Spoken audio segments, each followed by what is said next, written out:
As if the Black Death wasn't a big challenge enough for Europe to deal with after the plague, after the famines that had preceded it, as this is moving forward, there'll be other challenges. The American historian Barbara Tuchman, once upon a time, created a book called, essentially it was subtitled The Calamitous 14th Century. Let's just do it that way. And it was a very provocative idea because in the 13th century there had been some relative stability in Europe, but by the 14th century, the famine, the plague, and now increasingly military and later on religious instability are going to create lots and lots of sort of signs of chaos, if we want to put it that way. Now, chaos could be an opportunity for some, it could be a disaster for others, but let's take a look at this for a second. All right, as you know, since 1066, right, with the arrival of William from Normandy in France, the English kings and queens have territories on both sides of the English Channel. They are owners and controllers and monarchs of England, but they also are owners and controllers of territory in France under various titles such as the Duke of Gascony. But what I want to emphasize here for a second is that, think of it this way. How many of you are successful at being two places at once? Okay, that's sort of an old joke, but the idea here is here's what the English king has, or monarch. They have territories in England, and they have territories across the water in France, and no offense, none of us can be two places at once. So in a feudal system of government where many, many people are looking to the monarch to lead, and they're not around, there has to be another system of government. In England, there'll be increasingly a series of bureaucratic government systems created, exchequer and the law courts, that in many ways can function without a monarch being there all the time. But nonetheless, they're developed in part because some of the English kings are not there. For example, from 1189 to 1199, Richard the Lionhearted was the king of England, but he was actually in England less than a year. So even though he was the king for roughly a decade, he was not really there. He was an absentee. So in that scenario, people have to come up with ideas of how to run the territory.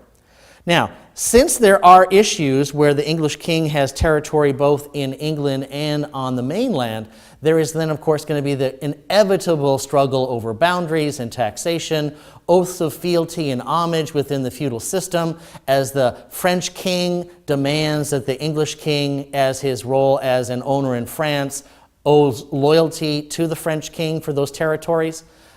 There's a political nightmare here in the sense of major egos regarding many of the monarchs of the time. But nonetheless, the English have set themselves up for this since 1066, and now they have to deal with it. How can you have one king, two realms? That's going to be the issue. Now, when the problem happens this way, by 1328, the last Capetian king of France, the last member of his family, dies, and they need to find who's going to be the next king.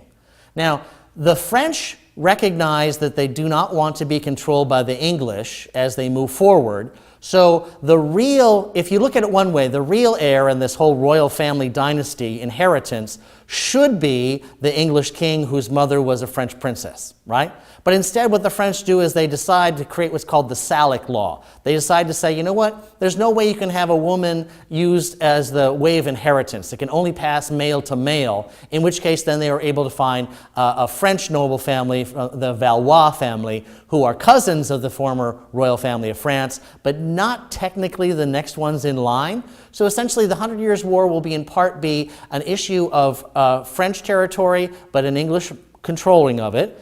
Arguments over who is the true king of France because of inheritance interpretations, and it's going to become a dynastic struggle that will be 100 years, actually more, in duration, but it won't be every day. It will be in fits and spurts over time.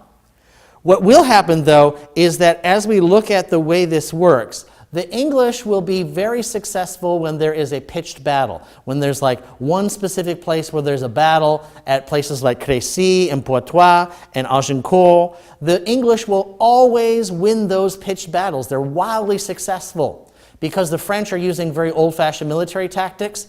Remember, in the Middle Ages, they had created this vision, right, of a nobleman on his horse, decked out in armor, working in tournaments and showing their military prowess in battle, one-on-one, hacking at each other when each is armored very heavily. That is an extremely expensive kind of warfare, it's also one that's very difficult to control because of nothing else. Think of it this way. On the battlefield, you have 500 noblemen with 600 different egos, right? All trying to do different things in different ways and even changing their mind as they go. On the other hand, the English will increasingly be doing different kinds of warfare, relying on foot soldiers who are, of course, lower status but are extremely cheap.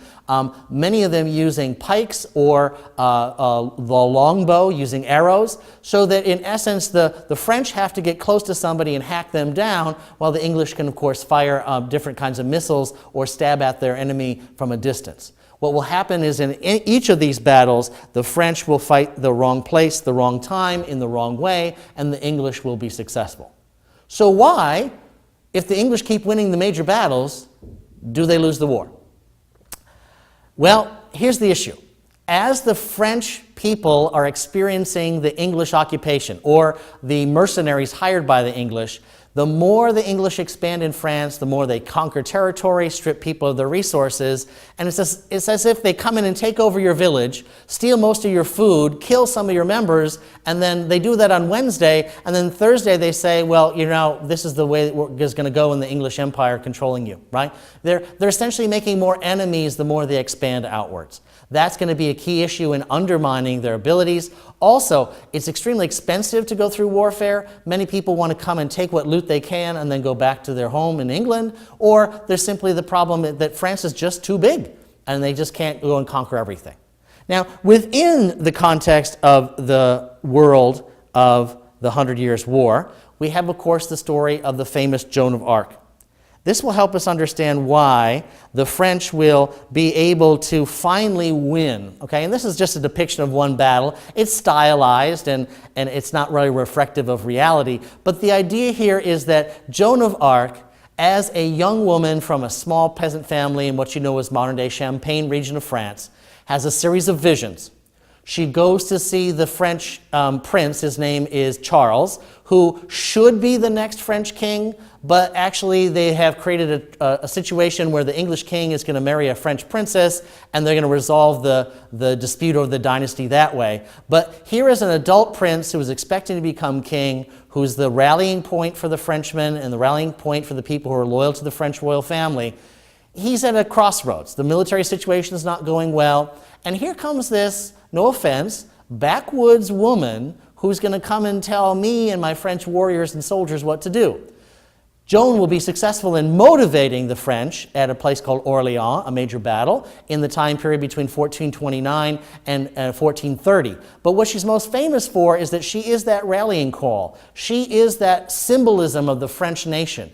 She will later on be, of course, accused of witchcraft and executed by the English and their allies. But during the war, she provides that sort of spark that is going to in many ways help the French forces rally, and they will in time recover almost everything in France. By 1453, by the end of 1453, the English have lost control over everything in France except a small city called Calais and a small area around it. The French have survived the 100 Years' War at the same time that it was ravaged by many other things, including the Black Death.